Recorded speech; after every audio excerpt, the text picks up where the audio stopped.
И здравейте, приятели, аз съм Алекс, а вие сте в новото ми видео. Днес ще ви покажа ето тези неща. Това е тефтерчето на Василевски и тук да чете текст. Ето, това е тефтерчето.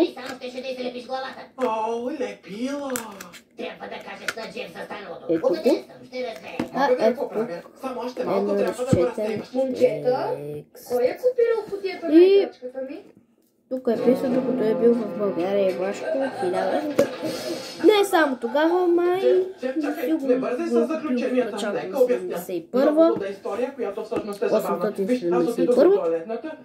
1871 и го завършено 1872, въпреки че може да бъде 1890. Може да си проживее хубаво.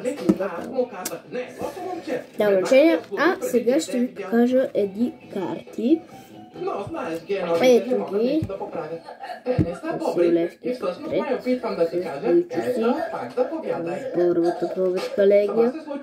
Учител. Знаменост в четата на пътя на Йотов. В механата с Христо Ботев и с Доволен с Миткалото. Създава революционен комитет. Залавянето на апостола и пред съда. Ето това му е последната снимка, по която са го търсили турците. Майка му, Гина Кунчева. С униформа на втората българска легия. Ето това е той. С униформа на втората българска легия.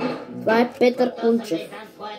Единствената запазена снимка на Петър Кунчев, известен с голямата си физическа прилика с Васил Левски. От тримата братя само той доживява освобождението на България. Значи... Петър Кунчев, най-малкият, той е живял 37 години. Петър Кунчев, най-малкият от тримата братя, се подписва с името Петър Левски. И той съвсем млад отива при борците за народна свобода в Румъния, наричани Хъшове. Участва в четата на Христо Ботев. Ето каза ви. Не съм ви го казвал от това. Малко съм просто. Да. Той е участвал в четата на Васил Левски. Ако сте гледали Ботев, филмът за Христо Ботев, по-новия, по-стария, всеки го е гледал, дори и аз. Там Христо Ботев пита Петър Кунчев нещо, ако Васил Левски още какъв и нещо там го пита Васил Левски и Петър му отговаря, ми помня го по тая тих, такъв е. И Христо Ботев се разплаква май, взема шапката си и поглежда нагоре към небето. И сигурно спеска. Но Христо Ботев не знае, че след няколко дена, след 2 или след няколко часа, или след няколко минути, той ще бъде застрелян и ще иде при най-добрия си приятел, Васил Левски. Той и смело се бие в сраженията. Успява заедно със свой другар да достигне до София и да се укрие там. През Цариград стига до Русия, където се записва в българското опълчение. Български опълченци.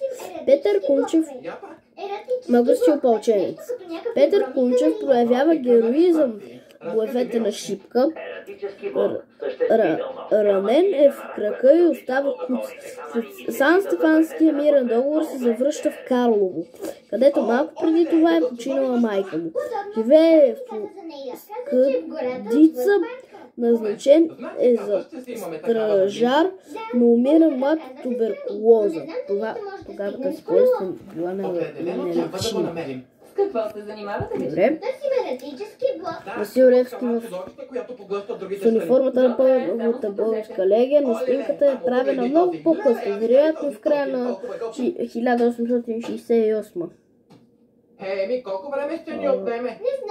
Ето паметник на Георги Раковски и Васил Левски до крепостта Каламегдан Белград.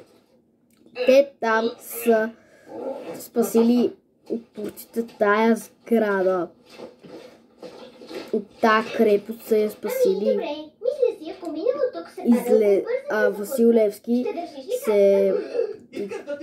Доколкото някои хора са казали тогава, се е борил изключително героично и са спасили положението. Така.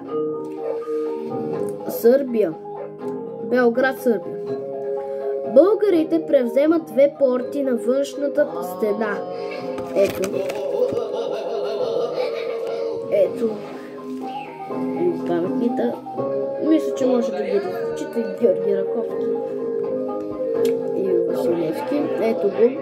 Васил Левски. Снимка от август 1867. Направена в Белград след похода на четата на войводата Панайот. Знаменосец си бил. Васил Левски заедно с другари от втората българска легия 1867-68. Снимка от Белград.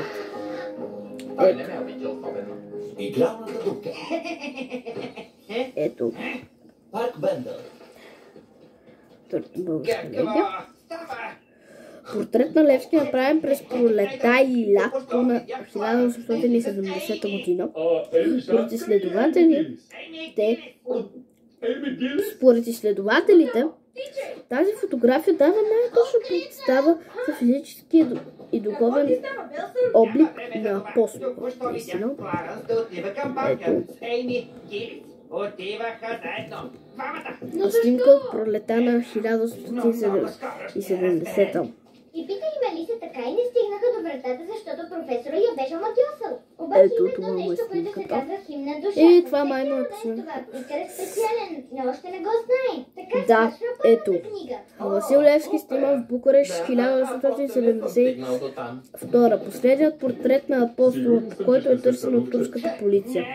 Ето казах ви, не е била онази, а не чуете тази. Ето, Васил Левски, косите на апостола.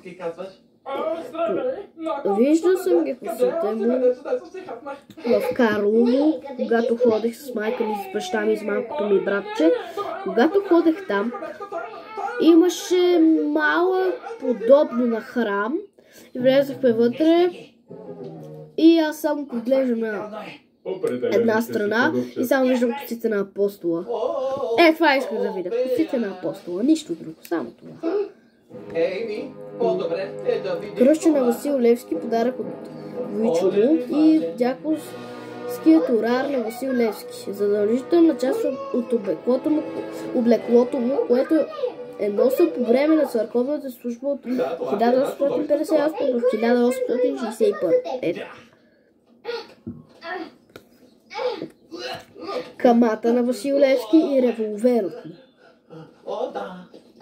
Може да видим къде живеем. В музея в Ловеч не се съхранява камата. Дължина 35 см. Печат на Ловешкия революционен комитет. Васил Левски определи този комитет за привременно правителство в България. Доста приятни за гледане. И косите им са мекички. Също като на кучета. Ти си добър изследовател. Трябва да го правим по-често. Изображение на печатника на Васил Левски за бланки, нужни при събирането на пари, която се съхранява в музея в Ловеч. Сигурно другата или по-другата година, когато съм 5-4 клас, ще ходим в Ловеч. И ако ще ходим в Ловеч фазе, за да видим музей на Васил Левски. Ето Сабия, много исках и такава, но... Момичетата миришат приятно. Това е вярно. Сабия на Васил Левски от музея в град Ловеч. И това е в Ловеч. Тя е била съхранена в скривалището на апостола в Троянския манастир. В музея Васил Левски и Ловеч се пазят и 6 фалшиви турски печата от восък. Печати от восък? Да, ето му го и тефтерчето.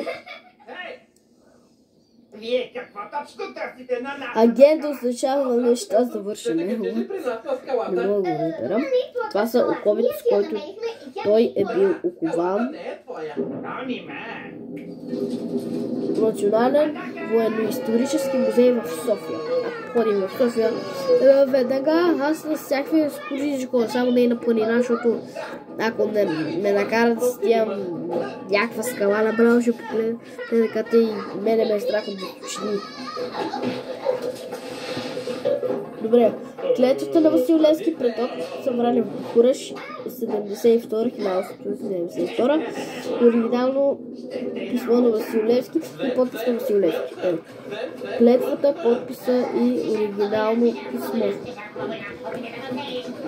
Паметника в София, на който на това място тук, където е паметника в София, той там е обесен.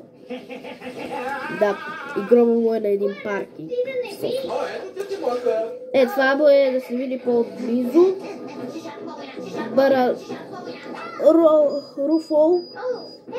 Рудолф фон Вейер, медальон от паметника на Васил Левски. Бронз 1891. Ще ме чакат за вечеря. Ето го в Карлово. Имах честа да го видя на живо този паметник. И много се радвам. Направих се няколко снимки и след това тръгнах към музея. И там имаше една статуя. Това беше хубаво. Паметникът на Васил Левски в Велико Търново. И тук сигурно са готови да го обесят. Не знам, но е вързан. И сигурно така са го били направили или вече е обесен. Ето го. Паметникът на Васил Левски от 1964 се извисява над Вароша, стария град на Ловеч. Голяма гадост. Ето къщата музей, в която имах честа да отида и в... Добре. Ето това малко храмче, аз видях косите му. Това го е... Музей Васил Левски е разположен в архитектурно-историческия резерват Вароша. И ето това се съхранява. Музея в Ловеч притежава най-голямата експозиция от лични вещи на апостола, сред които централно място заема сабията му. Съхранена е камата на Васил Левски, която кръстосана с револвера му е образувала кръст, над който си заклевали новите участници в комитетите. В Ловеч. Това е в Кахринското ханче. Това не си спомням къде е. Ето го Кахринското ханче. И ето това е трети на Тети в Механата с Ботев, Васил Левски, Балкана, Знаменосец и друг негов портрет от бедствието. Тук карта на комитетите и... Чао! Ще се видим!